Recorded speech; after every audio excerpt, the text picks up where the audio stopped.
શ્રી રામદેવ પીર મંદિર સવા ભગતની જગ્યા પીપળી ધામ. સવારામ બાપા પીપળી ગામમાં થઈ ગયા. તેમના સતગુરુ ફૂલગરજી મહારાજ હતા. જ્ઞાતિ કુંભાર હતા. જન્મ ઈસવીસન 1970. સતલોકવાસ ઈસવીસન 2017. એકવાર સવારામ બાપા ગામમાં મેઘવાળ મંડળમાં ભજન કરતા હતા અને શ્રોતાજીને સાંભળે છે. ત્યાં પંડિતજી આવી મેઘવાળો મંડળને કહે છે કે તમે શુદ્ધના મુખે વાણી સાંભળો છો તો નરકના અધિકારી થશો. તે વખતે વિક્રમ સંવત 1968માં પીપળી ગામમાં દુષ્કાળ પડ્યો. તેથી અહીંથી સવા ભગતની માટી કામના વ્યવસાય માટે કચોલિયા ગામ ગયા હતા. દિવસે તેઓ વાસણ બનાવતા અને રાત્રે સત્સંગ કરતા. એક સાંજે તેમની પાસે સદગુરુ કબીર સાહેબ સાધુ સ્વરૂપે આવ્યા અને પોતાનું નામ હંસદાસ બતાવી કબીર સાહેબે સવા ભગતને ગુરુધરનું જ્ઞાન આપ્યું.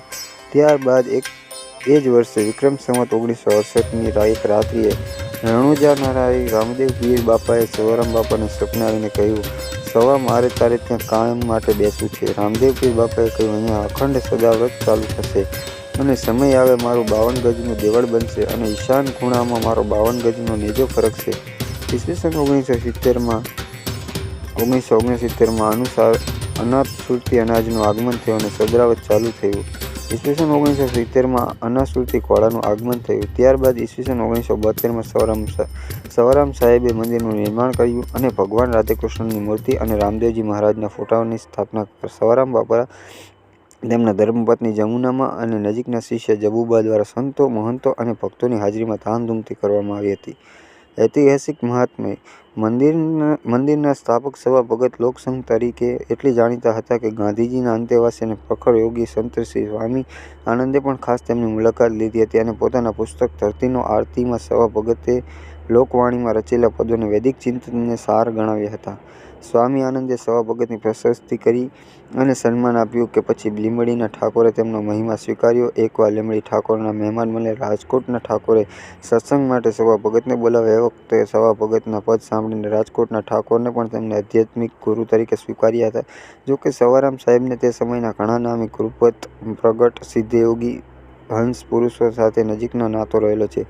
જેથી માહિતી સવારામ સાહેબની અમર ધારા નામના પુસ્તકમાં સંપૂર્ણ માહિતી આપવામાં આવેલી છે. વર્ષ 2016માં નિજ મંદિરની સ્થાપનાને 100 વર્ષ પૂર્ણ થયા ત્યારે ત્રિદિવસીય શતાબ્દી મહોત્સવ ભક્તરાજ શ્રી વાસુદેવ મહારાજ દ્વારા ઉજવાયો હતો. જેમાં ગુજરાત, રાજસ્થાન, મહારાષ્ટ્રના આશરે 5-7 લાખથી વધુ ભાવિકો અને ગુજરાતભરના તમામ નામી અનામી સાધુ સંતો, કથાકારો અને દેશભરના તમામ અખાડાના પ્રતિનિધિઓ હાજરી આપીને ઇતિહાસ સર્જ્યો હતો.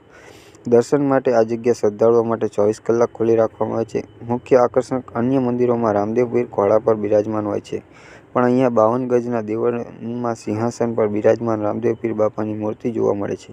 આવી પ્રતિમા ધરાવતું આ એકમાત્ર મંદિર છે જેનું નિર્માણ અને પ્રતિષ્ઠા ઈસવીસન 1997-98માં પ્રભુ બ્રહ્મનિષ્ઠ સદગુરુ શ્રી બળદેવદાસ મહારાજના સાનિધ્યમાં ખૂબ જ ધામધૂમથી થયેલું.